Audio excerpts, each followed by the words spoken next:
I got admitted to hospital for the first time. It was really frightening. I didn't really know what to expect. And I was there for 5 weeks. The day before I was discharged, I took an overdose on the ward. I was really low. I just didn't want to be here anymore.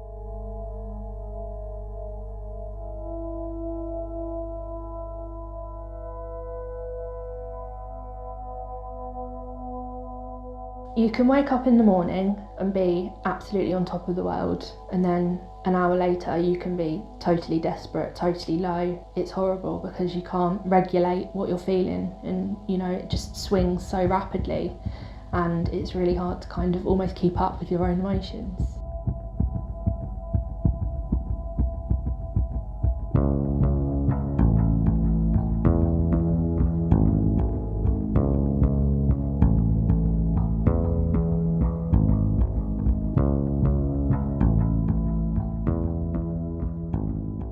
It was the day before I was due to be discharged, and I was really worried about coming home and with no support, and I wasn't ready at all.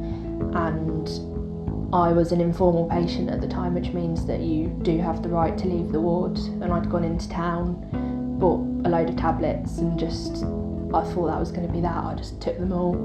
They called an ambulance, and it took 4 hours for the ambulance to get there. Went back onto the ward. I got there at about 5 o'clock in the morning. Went to bed, got up, had a meeting the next day with my dad and with the consultant, and the first thing the consultant said was, "We're discharging you."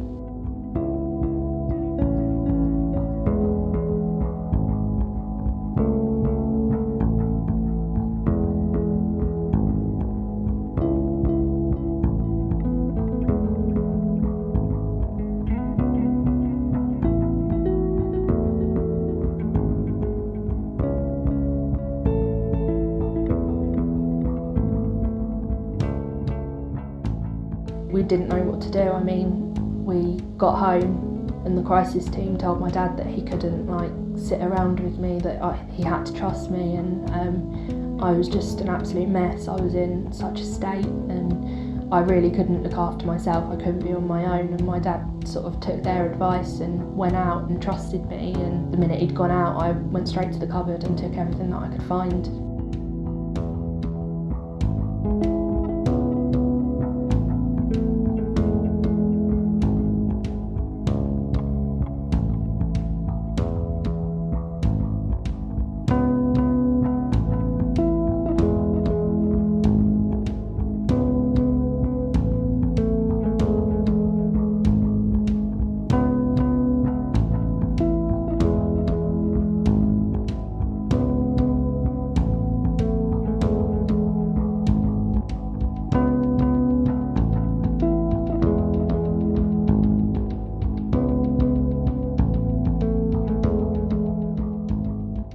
In the end, it got to the point where I actually had voices in my head telling me that my dad was dead and that somebody had killed him, and they just wouldn't go away, and I was terrified.